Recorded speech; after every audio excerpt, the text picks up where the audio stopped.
Si tu continues d'attendre que les choses changent à l'extérieur, tu resteras le même à l'intérieur. Et dehors, cela ne deviendra pas toujours plus facile. La ville poursuit son cours, la rue mouillée par la pluie, les autobus bondés, les gens qui accélèrent le pas sous le bruit des moteurs et des klaxons. Dehors, la vie montre peu d'intérêt pour tes projets. Il ne s'agit pas de paraître intelligent, il s'agit d'assumer comment tu agis chaque jour, même si personne ne regarde. Peu importe que ce soit un lundi ou un dimanche, que ce soit au milieu de la nuit et qu'il ne reste que le bourdonnement du réfrigérateur illuminant la cuisine vide, ou que tu tiennes à peine debout au centre d'un salon silencieux. La discipline n'est pas un luxe réservé à ceux qui ont du temps. C'est le seul chemin si tu cherches le respect de toi-même et un véritable contrôle. Il n'y a pas de reconnaissance dans la routine. Personne ne va t'applaudir pour t'être levé tôt alors que les autres dorment, pour avoir éteint l'écran et réessayé après 3 échecs consécutifs, pour avoir rangé ce qui ne se voit pas et nettoyé ce qui ne se salit pas. Les résultats n'apparaissent pas en public. Reste jusqu'à la fin, car la dernière leçon est la plus difficile à accepter et celle qu'il te coûtera le plus d'appliquer. Si ce contenu t'apporte quelque chose, abonne-toi et active les notifications. Leçon 1. Prends la responsabilité de ta réaction initiale. Choisir ta première impulsion change la façon dont les autres te perçoivent. Marc Aurèle a dit « Limite ton temps. Si tu ne le fais pas, d'autres le feront à ta place. » En pratique, chaque oui à ce qui n'a pas d'importance est un non à ce qui en a. La règle est claire. Ta réaction initiale t'appartient. Le contrôle n'est pas à l'extérieur. Il réside dans ce que tu choisis de faire à cet instant précis. Tu ne peux pas contrôler tout ce qui arrive, mais tu peux entraîner ton esprit à décider de ta première impulsion. Si tu cèdes à chaque stimulation, ta vie sera dirigée par les circonstances et par les autres. La maîtrise de soi n'est pas un trait que l'on possède ou non. Cela s'entraîne. Tu cesses d'être maître de toi-même lorsque tu accuses ton environnement et que tu attends qu'il change pour pouvoir agir avec discernement. Pense à une dispute de couple. Le message arrive et ta première impulsion est de répondre avec ironie ou colère. Si tu ne t'arrêtes pas, ce ton marque toute la conversation et souvent le reste de la journée. Le silence gênant après une remarque blessante s'installe dans la fuyant et les portes qui se ferment avec plus de force que nécessaire. La journée se termine avec 2 personnes éloignées, chacune repassant mentalement le premier moment où tout aurait pu être différent. Au travail, on te confie une tâche à la dernière minute. Ton impulsion est de te plaindre, de faire la grimace, de laisser tout le monde voir ton agacement. Mais ce geste en dit plus sur toi que la tâche elle-même. Tes collègues évitent de croiser ton regard. L'ambiance se tend. Le chef observe ta réaction depuis la porte. Il en prend note mentalement. À la fin de la journée, les occasions de collaboration diminuent. Les messages dans ta boîte de réception se font plus rares. La réputation s'érode aux yeux de tous, lentement, à chaque grimace, à chaque soupir audible. Dans les 2 cas, l'environnement ne fait que te mettre à l'épreuve. Le vrai jugement se trouve dans ta réaction initiale. La séquence est simple. Stimulus, impulsion, réaction visible. Les conséquences se déploient en temps réel. Les mots lancés ne reviennent pas, les gestes restent gravés. L'environnement réagit, il se refroidit, se ferme, se durcit. Ce n'est pas le destin, c'est ta conduite répétée. Et il y a encore plus.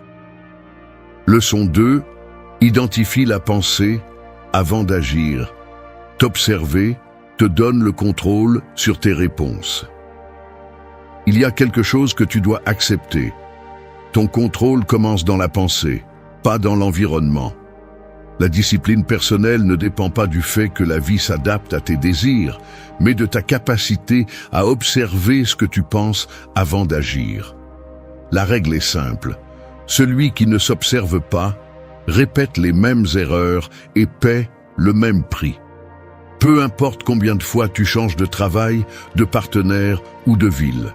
Si tu n'entraînes pas ton esprit à identifier l'impulsion avant l'action, ta conduite sera la même, quelles que soient les circonstances.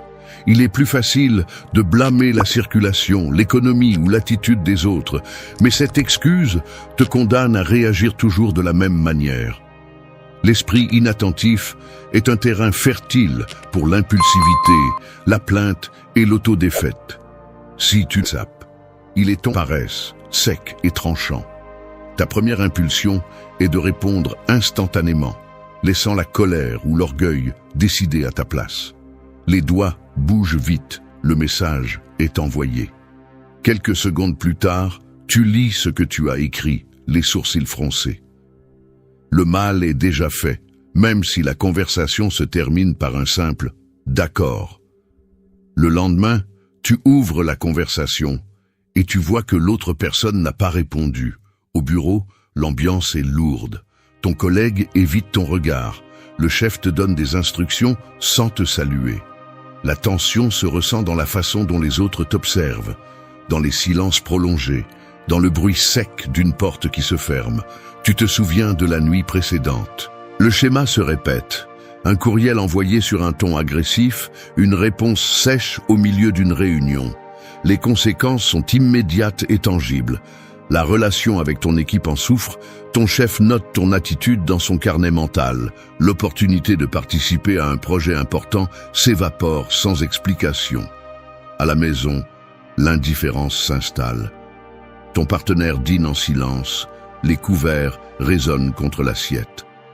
Tu essaies d'engager la conversation, mais la distance est évidente. Le ressentiment s'accumule dans chaque geste, dans chaque mot non prononcé. Le schéma, c'est toi, pas la situation. Cette erreur paraît petite, la suivante non. Leçon 3.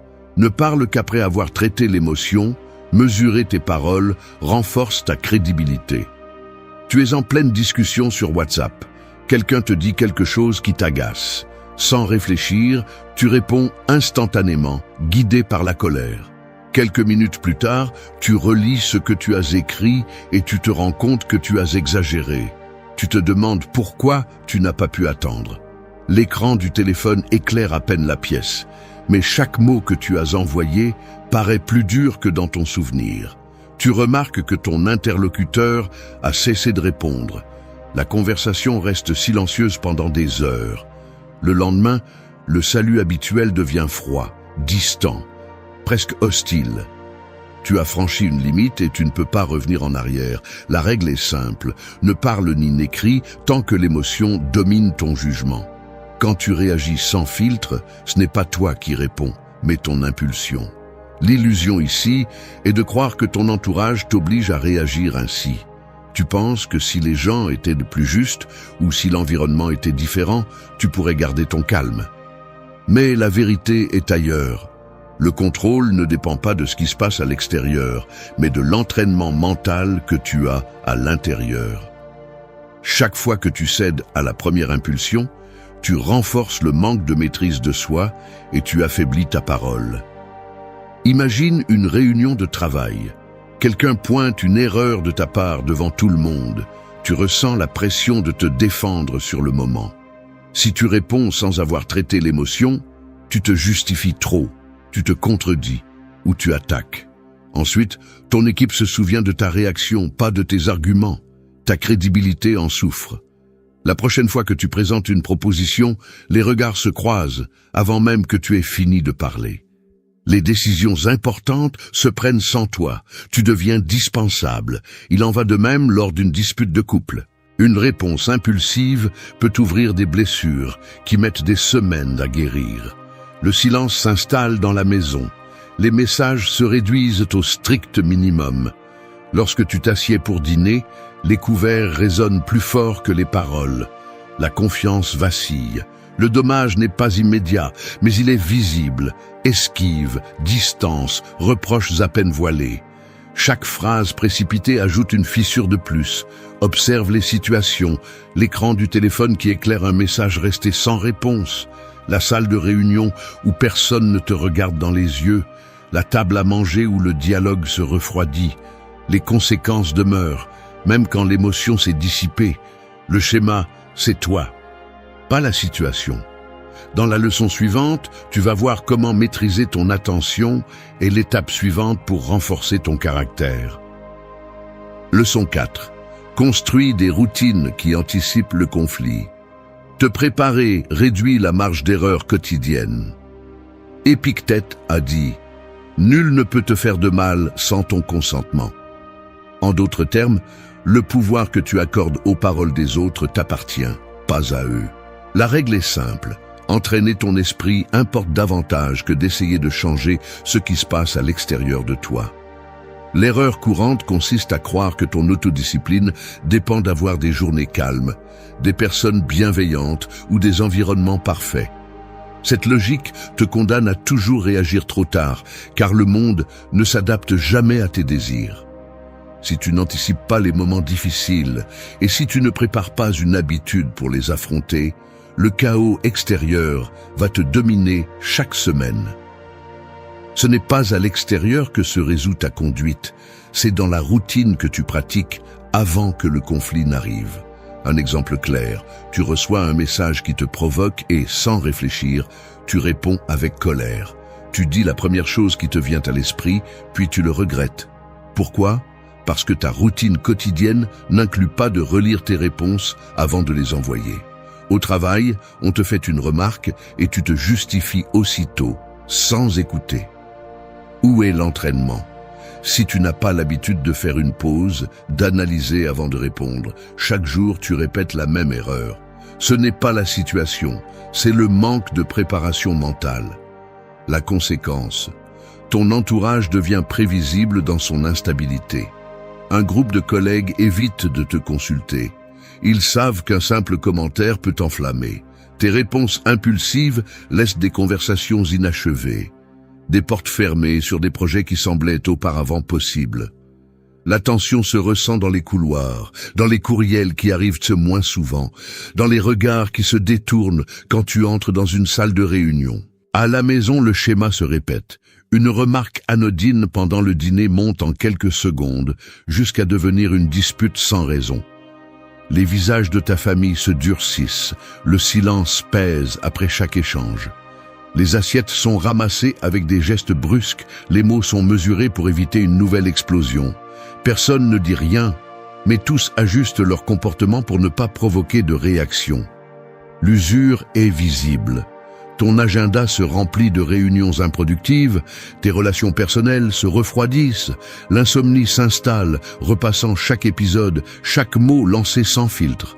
L'absence de routine pour anticiper le conflit non seulement t'isole, mais transforme chaque interaction en champ de mine. Le schéma, c'est toi, pas la situation. Et il y a encore plus. Leçon 5. Décider à tête froide, pas sous pression. Préserver son énergie mentale évite les décisions impulsives. Il y a quelque chose que tu dois accepter. Ce n'est pas la situation qui te contrôle, c'est ta réaction qui définit la direction. Elle commence lorsque tu cesses de vouloir que le monde s'adapte à toi et que tu te concentres sur l'entraînement de ton autodiscipline. Si tu attends que les circonstances soient parfaites pour agir avec discernement, tu vivras toujours sur le fil, réagissant à chaque changement extérieur comme une girouette. La limite est claire, on ne négocie pas la maîtrise de ton esprit pour un confort temporaire. Pense à ce moment au travail où l'on t'envoie un message urgent par WhatsApp et que tu ressens la pression d'y répondre sur le champ. Si tu décides à chaud, tu écris probablement la première chose qui te vient à l'esprit, sans filtrer, sans réfléchir à l'impact. Peut-être que le message finit par être lu par plus de personnes que tu ne l'imaginais, générant des rumeurs ou des malentendus que personne ne prend la peine d'éclaircir par la suite. Ou à la maison, lors d'une dispute avec ton partenaire après une journée difficile, si tu ne préserves pas ton énergie mentale et que tu ne décides pas à tête froide, tu finis par dire quelque chose que tu regrettes ensuite. Les mots restent suspendus dans l'air, lourds, et le silence qui suit s'étire pendant plusieurs jours, rendant la cohabitation tendue. Il en va de même avec les amis ou à la salle de sport. Lorsqu'une provocation te fait perdre ton sang-froid parce que tu... Un geste, une mauvaise réponse, et l'inconfort s'installe dans le groupe, visible dans les regards fuyants et les conversations écourtées. Le résultat est toujours le même, des décisions impulsives qui te coûtent ensuite du temps, des relations ou même ta réputation. Ce n'est pas le monde qui te pousse, c'est ton absence de limite intérieure qui t'expose.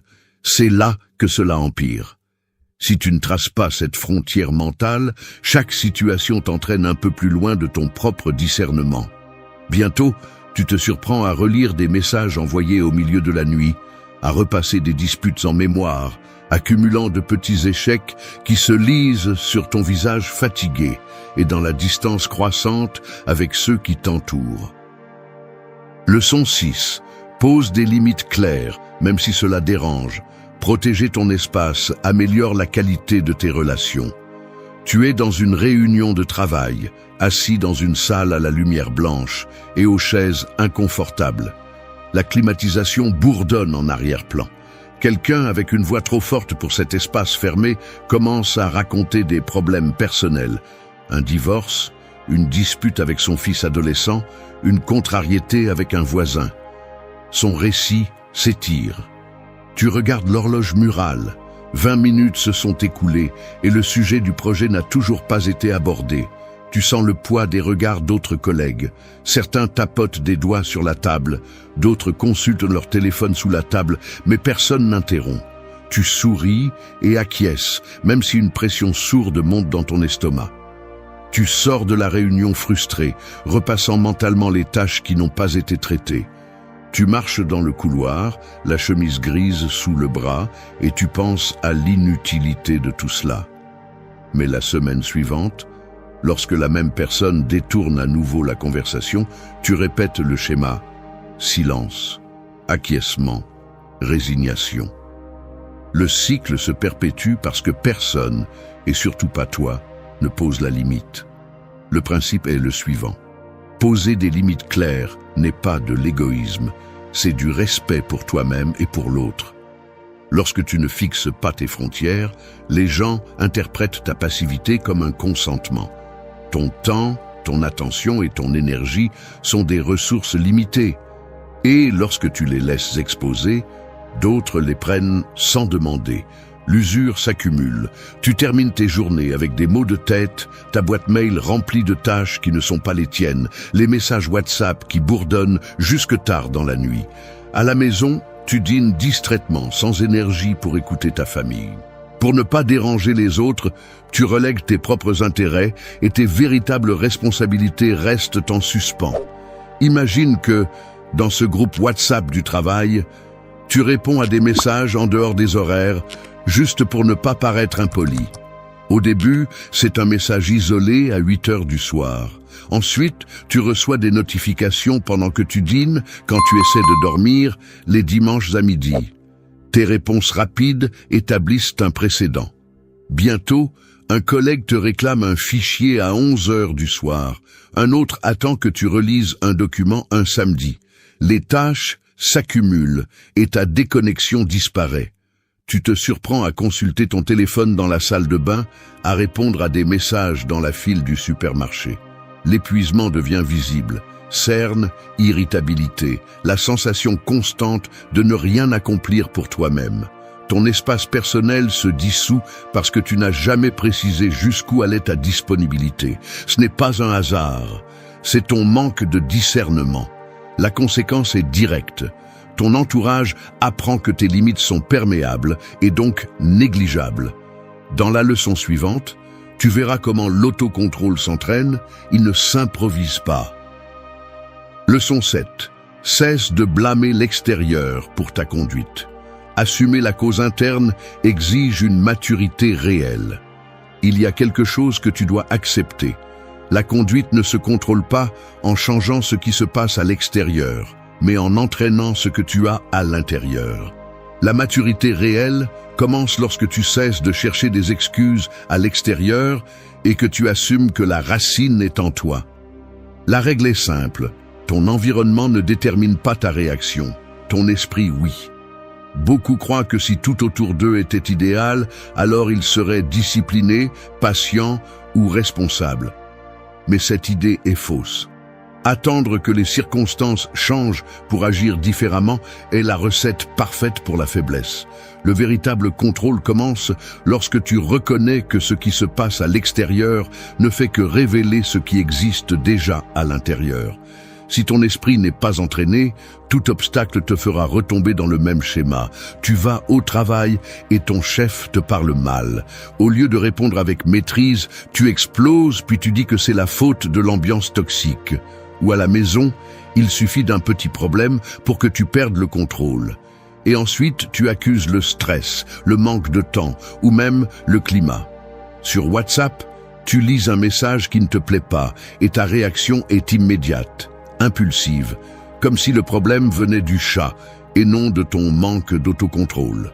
La salle de sport est pleine et tu décides de ne pas t'entraîner, convaincu que c'est la faute des autres qui ne te laissent pas de place. Mais le schéma se répète partout. Peu importe l'endroit, le résultat est le même. Tu restes sans contrôle parce que tu n'as jamais travaillé ton esprit. Tu as seulement cherché des excuses à l'extérieur. Le schéma, c'est toi, pas la situation. Et il y a plus. Les conséquences s'accumulent. Au bureau, ta réputation s'érode. Les collègues évitent de collaborer avec toi. Tu remarques que les conversations s'éteignent quand tu entres. À la maison, l'ambiance devient tendue. Les silences s'allongent après chaque dispute. Les enfants t'observent avec méfiance. Téléphone et les messages diminuent. Les invitations disparaissent. Ton partenaire commence à éviter les sujets délicats. Il sait que chaque mot peut déclencher une nouvelle scène. La fatigue s'accumule sur ton visage. L'insomnie devient plus fréquente. Les excuses ne convainquent plus personne. Le désordre intérieur se reflète dans ton environnement. La maison n'est pas rangée. La table de travail couverte de papier, les vêtements entassés sur une chaise. La vie se dérègle au même rythme que tu perds le contrôle. Tout ce qui t'entoure commence à montrer la trace visible d'un esprit qui n'a jamais été entraîné. Leçon 8. Accepte que l'environnement n'ira jamais mieux pour toi. Seul ton esprit peut changer ta vie, pas tes circonstances. Pense que attendre que tout s'améliore à l'extérieur n'est qu'une pause inoffensive. Tu te dis que lorsque le travail sera différent, lorsque ton partenaire changera, lorsque l'argent suffira, alors tu auras le contrôle. Mais cette pause n'est pas innocente. C'est un piège. La loi est simple. L'environnement n'ira jamais mieux pour toi. Seul ton esprit peut changer ta vie. Attendre que les circonstances extérieures s'alignent est la manière la plus coûteuse de perdre le contrôle sur ta conduite. Chaque jour où tu repousses l'entraînement mental, chaque fois que tu te justifies en disant que l'environnement est difficile, tu deviens plus faible. La vie ne cessera pas d'être chaotique ni injuste parce que tu le demandes. Si tu agis, véritable coup est ton autonomie. Tant que l'environnement commande, tu obéis. Et ce prix est élevé. Tu perds des années à attendre qu'un élément extérieur se mette en place, alors que tout ce que tu peux entraîner est à l'intérieur. Regarde ta vie quotidienne. Tu te plains des collègues de travail, de la pression, du bruit, du manque de soutien. Les mois passent et rien ne change, mais ton excuse, elle, change. Aujourd'hui, c'est la circulation, demain l'économie, après-demain la famille. Sur WhatsApp, tu repousses une réponse inconfortable parce que ce n'est pas le moment. À la salle de sport, tu n'y vas pas parce que la journée a été difficile. En couple, tu te disputes en attendant que l'autre change d'abord. Le résultat est toujours le même, des comportements médiocres justifiés par un environnement qui ne te donnera jamais la permission de t'améliorer. Observe les conséquences. Les courriels sans réponse s'accumulent jusqu'à ce qu'un appel inconfortable te mette face à ton chef. Les disputes domestiques s'enracinent avec des semaines de silence et de regards évités à table. Les routines sportives abandonnées se traduisent par des vêtements qui ne ferment plus et un miroir qui renvoie une image que tu ne reconnais pas. Au bureau, les projets prennent du retard et ton nom se fait plus discret lors des réunions. Les amis cessent de t'inviter parce que tu as toujours une raison d'annuler. L'environnement, loin de s'améliorer, devient plus hostile. Ce n'est pas de la malchance, c'est ton manque de discernement et d'autocontrôle. Continuer à attendre que le monde change pour s'adapter à ton confort ne fait que multiplier ta faiblesse. Le respect de soi s'obtient par la discipline, pas par les excuses. Le jour où tu acceptes que l'environnement n'ira jamais mieux pour toi, ce jour-là, tu peux commencer à entraîner ton esprit et à reprendre le contrôle. Sinon, prépare-toi à en payer le prix. Une vie à la dérive. Toujours contrôlé par ce qui se passe à l'extérieur, jamais parce que tu décides. Le contrôle de ta conduite ne réside pas dans ce que le monde t'envoie, mais dans la façon dont tu entraînes ton esprit à répondre. Personne d'autre ne peut assumer cette tâche à ta place. Les circonstances changent toujours, les émotions surgissent toujours, mais la décision de les freiner, de les traiter et d'agir avec clarté n'appartient qu'à toi. Tu peux trouver des excuses, tu peux accuser les autres, tu peux attendre que l'environnement s'améliore, mais tout cela, c'est perdre ton temps. Le contrôle n'a jamais été à l'extérieur, il a toujours été intérieur. Il n'y a pas de manuel secret, pas de raccourci, pas de coupables extérieurs à blâmer. Si tu veux te maîtriser, commence par cesser de donner ton pouvoir à ce que tu ne peux pas contrôler. Assume la responsabilité totale de ce que tu penses, ressens et fais. Ce n'est pas confortable, ce n'est pas facile, mais c'est le seul chemin réel pour cesser de réagir et commencer à choisir. Personne ne le fera à ta place, personne ne portera les conséquences à ta place. Dis en commentaire quelle leçon t'a le plus marqué. Si cela t'a été utile, abonne-toi. Le reste dépend de toi. Saviez-vous que vous pouvez développer une intelligence plus profonde et plus efficace dans tous les domaines de votre vie grâce à de petits changements quotidiens? Dans cette vidéo, je vais vous révéler des stratégies basées sur les principes du stoïcisme qui non seulement amélioreront votre concentration et votre maîtrise de soi, mais augmenteront également votre capacité à penser de manière critique, à prendre de meilleures décisions et à apprendre plus rapidement.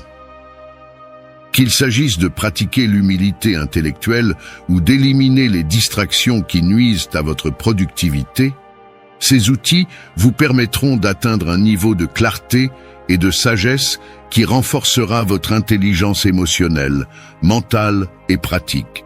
Si vous souhaitez débloquer tout votre potentiel intellectuel, restez avec moi et découvrez comment y parvenir. Stratégie 1. Adopte l'habitude de remettre en question tes impulsions. L'intelligence ne consiste pas seulement à accumuler des connaissances, mais aussi à savoir quand et comment prendre des décisions intelligentes. L'une des clés pour développer une intelligence émotionnelle et mentale plus grande est d'apprendre à remettre en question ses impulsions. Au lieu de réagir automatiquement aux situations, le stoïcisme nous invite à nous arrêter, réfléchir et évaluer nos réponses avant d'agir. Cette habitude améliore non seulement ton autodiscipline, mais elle t'aide aussi à prendre des décisions plus sages et plus conscientes. Les impulsions sont des réactions rapides, presque automatiques, souvent dictées par des émotions telles que la peur, la colère ou la recherche d'une gratification instantanée. Cependant, le problème des impulsions est que, si nous ne les remettons pas en question, elles peuvent nous pousser à agir de manière non conforme à nos valeurs ou objectifs à long terme. Le stoïcisme nous enseigne que la véritable force réside dans la capacité de faire une pause, d'analyser l'impulsion et de décider si elle mérite d'être suivie ou s'il vaut mieux la laisser passer. Un exemple simple de remise en question de tes impulsions est lorsque tu ressens le besoin de réagir rapidement à une critique. Au lieu de te défendre ou d'attaquer immédiatement, tu peux t'arrêter et te demander: est-ce vraiment le bon moment pour répondre? Ma réponse sera-t-elle alignée avec mes objectifs à long terme? Ce simple acte de réflexion te permet de choisir une réponse plus intelligente et équilibrée, au lieu de te laisser emporter par une émotion passagère qui pourrait créer plus de problèmes. Remettre en question tes impulsions ne signifie pas réprimer tes émotions, mais leur donner l'espace nécessaire pour que tu puisses les évaluer avec clarté. Cela renforce non seulement ton autodiscipline, mais cela t'aide aussi à développer un esprit plus critique et analytique. Avec le temps, cette habitude te permettra d'agir de manière plus intelligente dans tous les domaines de ta vie, que ce soit dans des situations professionnelles, personnelles ou sociales. Engage-toi dès maintenant à adopter l'habitude de remettre en question tes impulsions. Avant de réagir immédiatement, prends un moment pour évaluer si cette réaction est réellement la plus sage. En faisant cela, tu amélioreras ta capacité à prendre des décisions plus intelligentes, alignées avec tes véritables valeurs et objectifs, tout en développant une plus grande clarté d'esprit et un meilleur contrôle mental, en accord avec les principes du stoïcisme. Stratégie 2. Applique le principe de la différence entre ce qui est interne et ce qui est externe. L'un des principes les plus puissants du stoïcisme est de reconnaître la différence entre ce que nous pouvons contrôler, ce qui est interne, et ce que nous ne pouvons pas, ce qui est externe. Ce concept, lorsqu'il est appliqué à la vie quotidienne, peut la transformer complètement. La clé est de comprendre que tandis que nous contrôlons nos propres décisions, pensées et émotions, nous n'avons aucun contrôle sur ce que font ou pensent les autres, ni sur les circonstances externes auxquelles nous sommes confrontés. En acceptant cette vérité, nous réduisons le stress, prenons des décisions plus sages et cultivons une paix intérieure durable. Ce qui est interne comprend nos réponses émotionnelles, nos actions et nos interprétations des événements qui se produisent autour de nous. En revanche, ce qui est externe inclut des éléments comme le temps, les opinions des autres, le passé et l'avenir. Lorsque nous concentrons notre énergie sur ce que nous pouvons contrôler, c'est-à-dire l'interne, nous devenons plus résilients et moins susceptibles de nous frustrer. Le véritable pouvoir réside dans notre capacité à choisir comment réagir aux circonstances sans nous laisser emporter par l'angoisse de vouloir changer ce qui échappe à notre contrôle. Imaginons que tu fais face à une situation difficile, comme un conflit au travail. Tu ne peux pas contrôler ce que ton patron ou tes collègues pensent ou font, mais tu peux décider de la manière dont tu vas réagir. Tu peux choisir de rester calme, d'analyser la situation objectivement et de prendre une décision consciente sur la façon d'agir. Plutôt que de perdre du temps à te préoccuper des actions des autres, tu te concentres sur ce que tu peux contrôler, ton attitude, ta perspective et tes réponses. En faisant cela, tu réduis le stress et évites les réactions impulsives. Le stoïcisme nous enseigne que se préoccuper de ce que nous ne pouvons pas contrôler est une source de souffrance inutile. En appliquant ce principe, nous libérons notre esprit du poids des choses externes et nous prenons le contrôle de la seule chose qui est véritablement en notre pouvoir, notre propre conduite. Cette stratégie améliore non seulement notre capacité à affronter les défis, mais elle nous permet également de vivre avec plus de sérénité et de clarté mentale. Engage-toi dès maintenant à appliquer ce principe dans ta vie quotidienne. Chaque fois que tu fais face à une situation difficile, demande-toi, est-ce que cela est sous mon contrôle ou non ? En te concentrant sur ce que tu peux réellement changer, tu vivras avec moins d'anxiété, plus de paix et un meilleur contrôle de ton bien-être, aligné avec les valeurs du stoïcisme. Stratégie 3. Renforce ton autodiscipline grâce à de petits défis quotidiens. L'autodiscipline est l'une des vertus clés du stoïcisme et comme toute compétence, elle se renforce avec la pratique. Un moyen efficace de développer et de maintenir l'autodiscipline est d'intégrer de petits défis quotidiens qui mettent à l'épreuve ta capacité à résister aux impulsions et à prendre des décisions conscientes. Ces défis n'ont pas besoin d'être compliqués. L'essentiel est qu'ils te sortent régulièrement de ta zone de confort, te permettant ainsi de cultiver un esprit plus résilient et discipliné. Les petits défis quotidiens sont des outils puissants pour construire l'autodiscipline, car ils permettent de pratiquer la patience, la tempérance et la force mentale dans des situations contrôlées. Lorsque tu affrontes ces défis de manière délibérée, Tu entraînes ton esprit à être plus conscient de tes décisions et à résister à la gratification immédiate.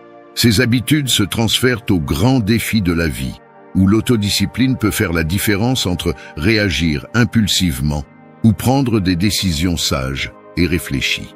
Quelques exemples de petits défis peuvent être aussi simples que résister à la tentation de vérifier ton téléphone pendant une réunion, choisir de boire de l'eau plutôt qu'une boisson sucrée ou sortir marcher au lieu de rester devant la télévision.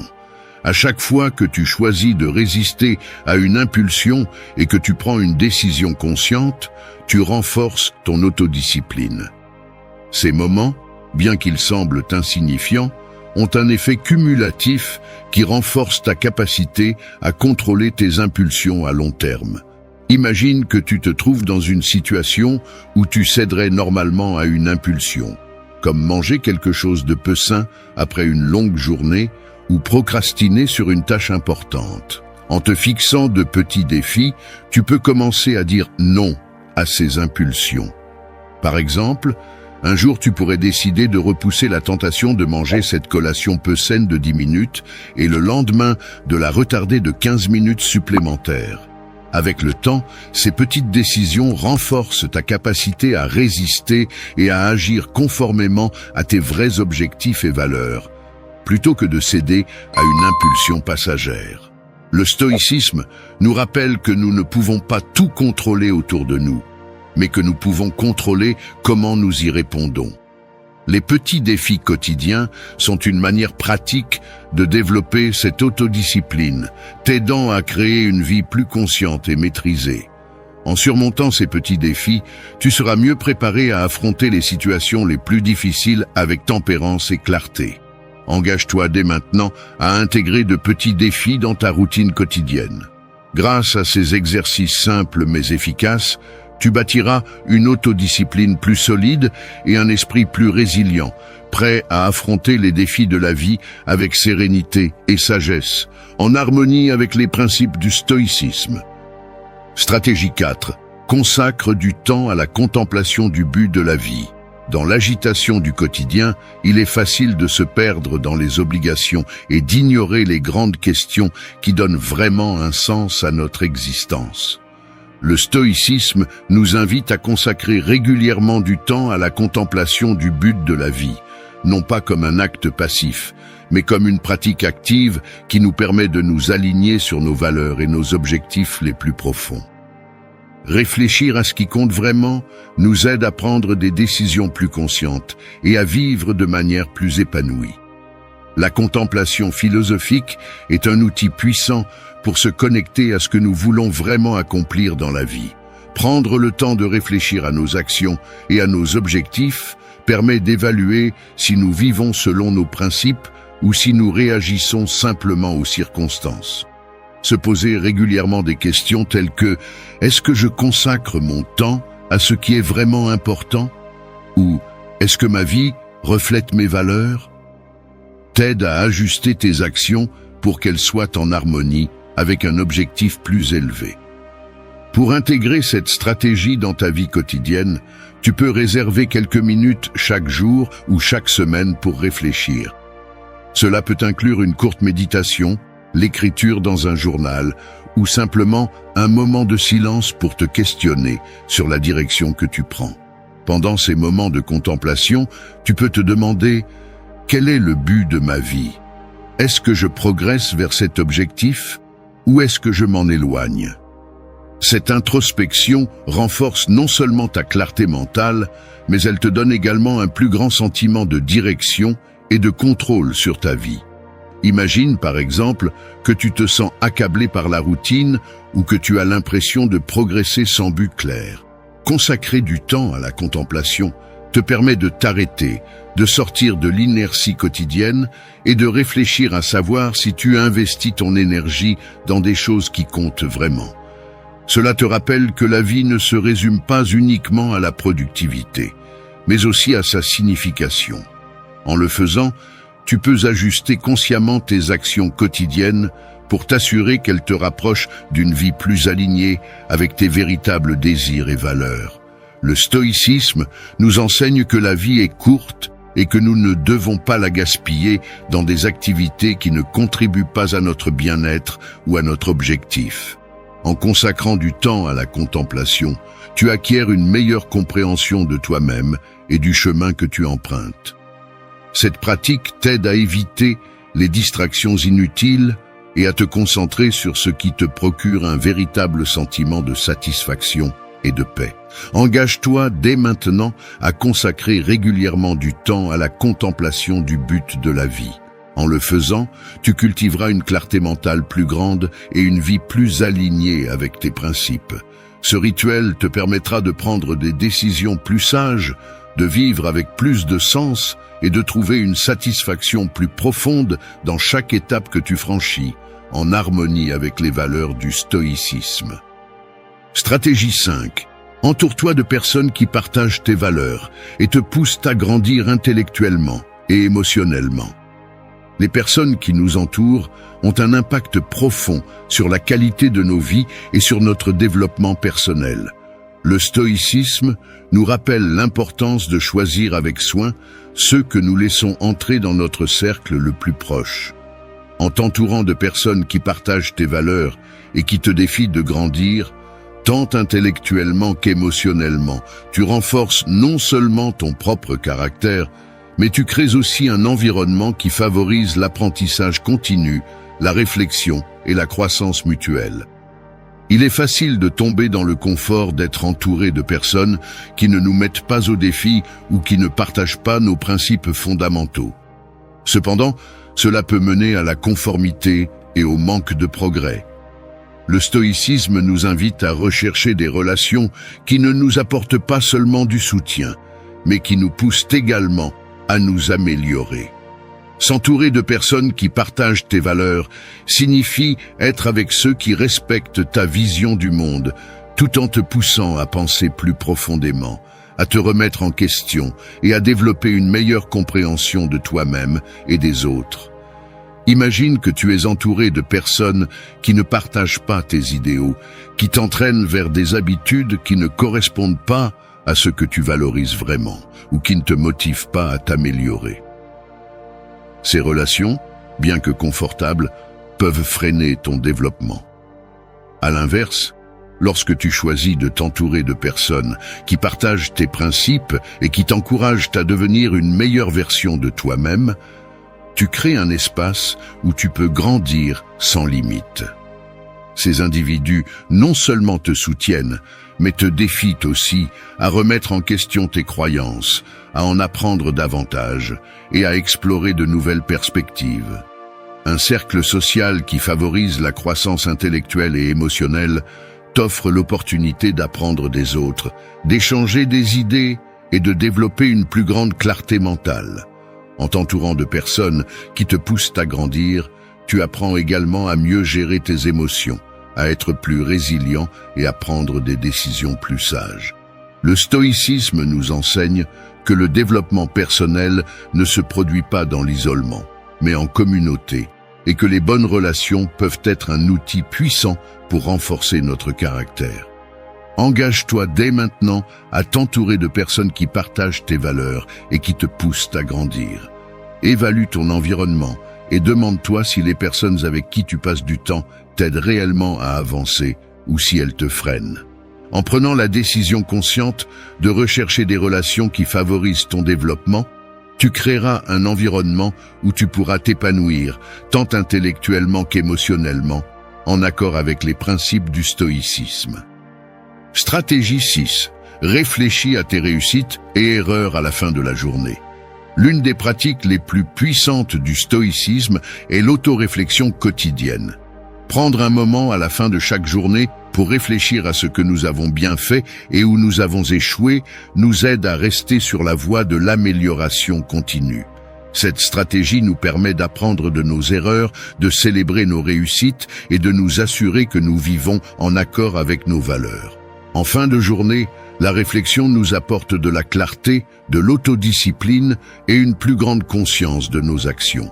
Le stoïcisme nous invite à utiliser la réflexion non pas comme une façon de nous punir pour nos erreurs, mais comme un outil de croissance. En réfléchissant à nos réussites, nous renforçons nos vertus et gagnons en confiance dans nos capacités. D'un autre côté, en analysant nos échecs, nous pouvons identifier les schémas de comportement à ajuster ou à améliorer. Ce processus est essentiel pour développer un esprit plus résilient et éviter de répéter les mêmes erreurs. Pour intégrer cette pratique dans ta vie quotidienne, réserve quelques minutes à la fin de chaque journée pour faire une évaluation honnête et tranquille de tes actions. Tu peux te poser des questions comme « Qu'ai-je bien fait aujourd'hui ? Qu'aurais-je pu mieux faire ? Mes actions ont-elles reflété mes valeurs ? » Noter ces réflexions dans un journal peut être un moyen puissant de suivre tes progrès. Cet exercice ne te permet pas seulement d'apprendre de tes expériences, mais il te permet aussi de terminer la journée avec un sentiment de contrôle et de but. Imagine comment ta vie serait si, à la fin de chaque journée, tu prenais un moment pour réfléchir à tes interactions, décisions et comportements. Au lieu de laisser les jours s'accumuler sans un sentiment de progrès, cette habitude te permettrait d'identifier clairement les aspects que tu dois améliorer et les succès que tu peux reproduire. Grâce à la réflexion, tu n'apprends pas seulement de tes erreurs, mais tu renforces aussi ton engagement envers ton propre développement personnel. Le stoïcisme nous enseigne que la sagesse découle de la conscience de soi et de l'apprentissage continu.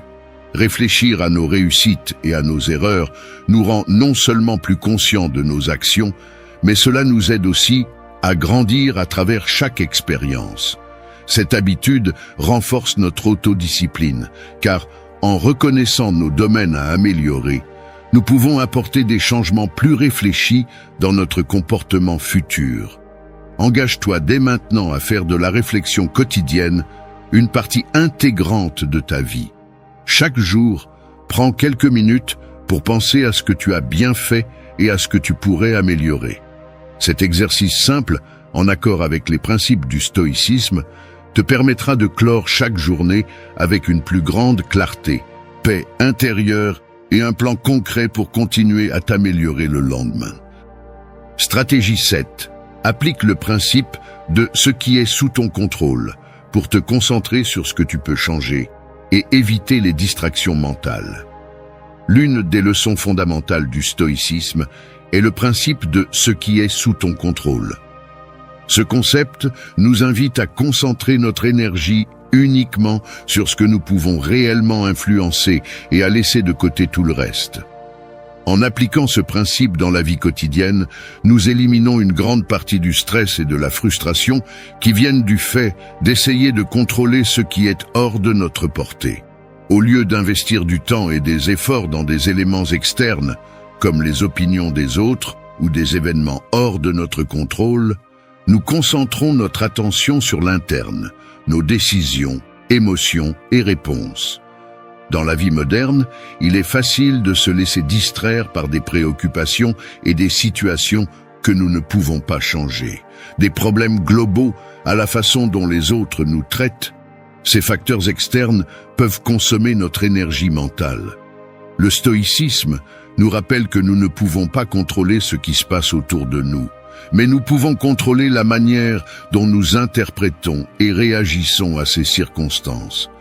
Ce simple changement de perspective, en appliquant le principe de ce qui est sous ton contrôle, a un impact profond sur notre capacité à rester calme et à maintenir une clarté mentale. Imagine que tu fais face à une situation difficile, comme une critique au travail ou un obstacle imprévu dans tes projets. Il est naturel de ressentir de la frustration ou de l'anxiété face à ces situations.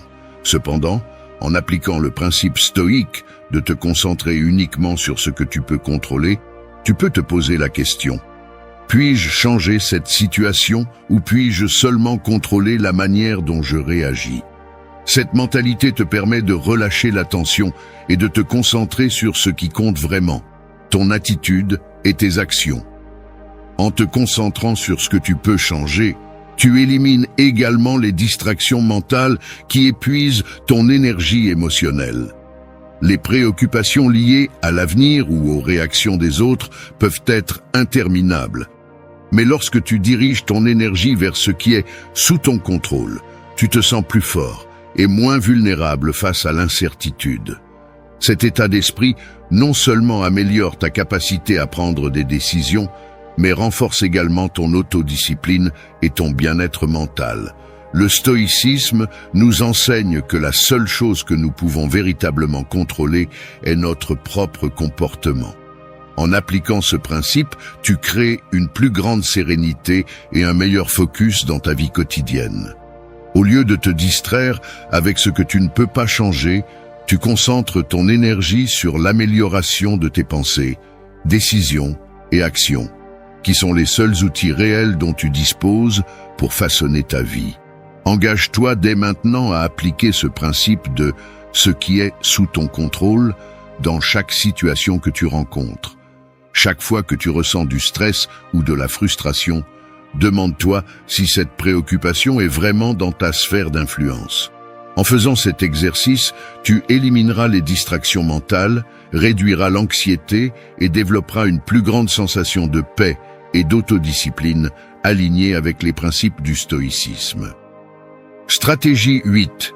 Applique la modération stoïcienne dans l'utilisation des distractions numériques en optimisant ta concentration et ton focus. Dans le monde numérique d'aujourd'hui, les distractions sont omniprésentes. Notifications, réseaux sociaux, messages instantanés, vidéos et bien plus encore. Bien que la technologie présente de nombreux avantages, son utilisation excessive peut fragmenter notre attention et réduire notre capacité à nous concentrer. Le stoïcisme nous enseigne la vertu de la modération, et ce principe peut s'appliquer parfaitement à l'usage des distractions numériques. En apprenant à modérer consciemment notre temps passé devant les écrans, nous optimisons non seulement notre concentration, mais nous cultivons aussi une vie plus équilibrée et productive. La modération stoïcienne nous invite à évaluer nos actions et à nous demander si elles sont vraiment nécessaires ou si elles ne servent qu'à combler un vide temporaire. Avec les distractions numériques, nous tombons souvent dans l'habitude de vérifier compulsivement notre téléphone ou les réseaux sociaux sans raison claire. Cela perturbe non seulement notre concentration, mais diminue également notre capacité à être présent dans l'instant. En appliquant la modération stoïcienne, nous pouvons entraîner notre esprit à limiter l'utilisation de ces distractions et à nous concentrer sur ce qui compte vraiment. Un moyen efficace de commencer à appliquer la modération est d'établir des limites claires pour l'utilisation des appareils. Tu peux créer des plages horaires pendant la journée où tu te déconnectes de ton téléphone ou des réseaux sociaux, te permettant ainsi de travailler, d'étudier ou de profiter d'activités sans interruption. Même quelque chose d'aussi simple que désactiver les notifications peut avoir un impact significatif sur ta concentration. Ce contrôle sur le temps que tu passes sur tes appareils te permet de retrouver ton focus et de consacrer plus d'énergie aux tâches qui te tiennent vraiment à cœur. Imagine que tu travailles sur un projet important, mais que toutes les quelques minutes, tu vérifies ton téléphone ou reçois des notifications qui interrompent ton flux de travail. Ce manque de concentration nuit non seulement à ta productivité, mais aussi à ta clarté mentale. En appliquant la modération, tu peux choisir consciemment quand et comment interagir avec la technologie. Par exemple, tu pourrais te fixer comme objectif de ne vérifier tes emails ou tes réseaux sociaux que 2 fois par jour, ou utiliser des applications limitant le temps passé sur certaines plateformes. Cette modération n'est pas une privation, mais un outil pour optimiser ton focus et améliorer ta qualité de vie. Le stoïcisme nous enseigne à ne pas être esclave de nos impulsions, mais à utiliser les choses avec intention et équilibre. Modérer l'utilisation des distractions numériques te permet d'être plus conscient de la manière dont tu investis ton temps et ton énergie et t'aide à te concentrer sur ce qui importe vraiment. En faisant cela, tu améliores ta concentration et prends davantage le contrôle de tes habitudes et de tes journées. Engage-toi dès maintenant à appliquer la modération stoïcienne dans ta vie numérique.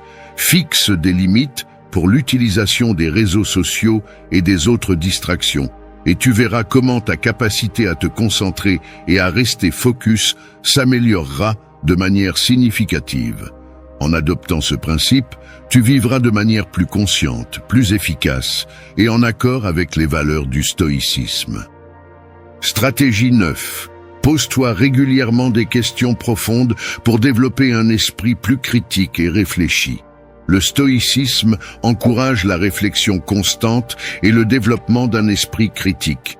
L'une des façons les plus efficaces de cultiver ce type de pensée est de se poser régulièrement des questions profondes.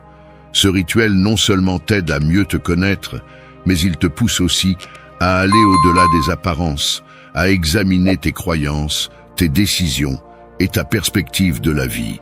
Les questions profondes nous obligent à faire une pause, à réfléchir et à développer une vision plus claire de nous-mêmes et du monde qui nous entoure. Se poser des questions profondes est une façon d'éviter la complaisance mentale.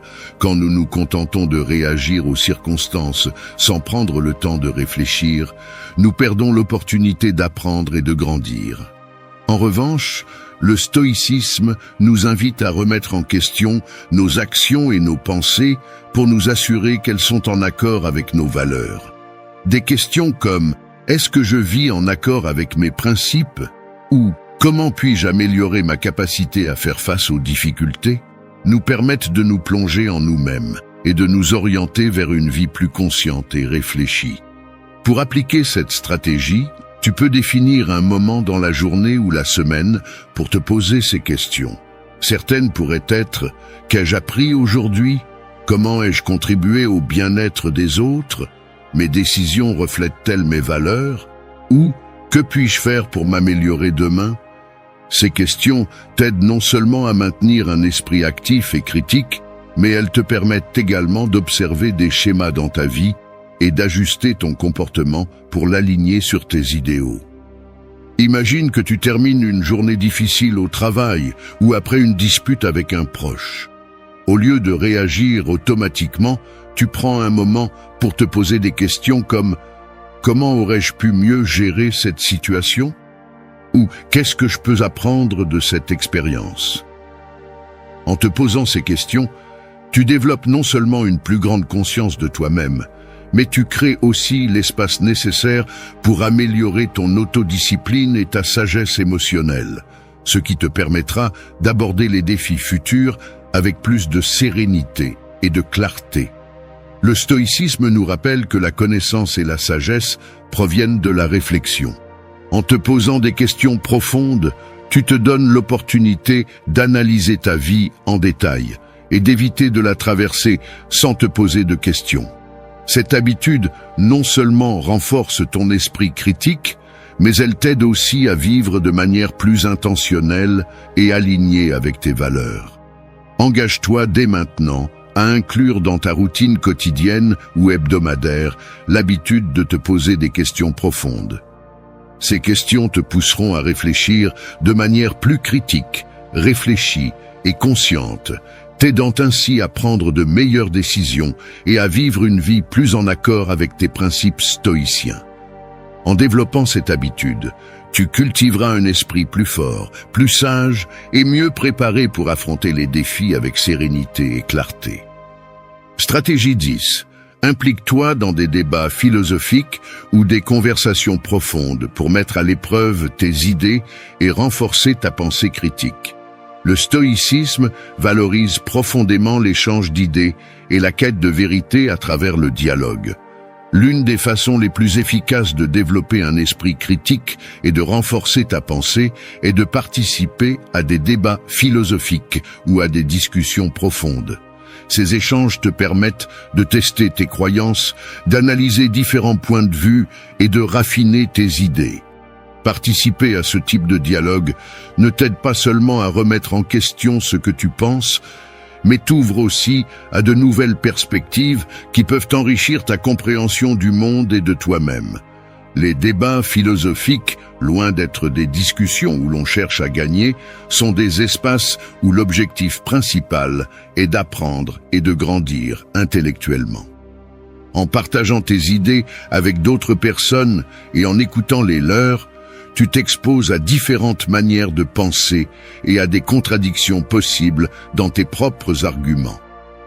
Ce processus est essentiel pour améliorer ta capacité de raisonnement, identifier les points faibles dans ta réflexion et renforcer tes idées, en les alignant avec tes valeurs et principes les plus profonds. Pour commencer à appliquer cette stratégie, cherche des occasions de t'impliquer dans des conversations profondes. Cela peut être avec des amis, des collègues ou même dans des communautés en ligne axées sur la philosophie, la science ou d'autres sujets qui t'intéressent. Pose-toi des questions comme: suis-je prêt à remettre en question mes croyances? Qu'est-ce que je peux apprendre d'autres perspectives? Il ne s'agit pas seulement de défendre tes points de vue, mais d'être ouvert à apprendre, à être mis au défi et à réviser tes propres croyances lorsque cela est nécessaire. Cette approche t'aidera à garder un esprit flexible et en constante évolution. Imagine que tu participes à une conversation sur un sujet qui te passionne, comme l'éthique, la justice ou le bien-être personnel. En exposant tes idées, tu pourrais te rendre compte que d'autres personnes ont des arguments solides que tu n'avais pas envisagés. Au lieu de te refermer, le stoïcisme t'invite à écouter attentivement et à réfléchir à ces nouveaux points de vue.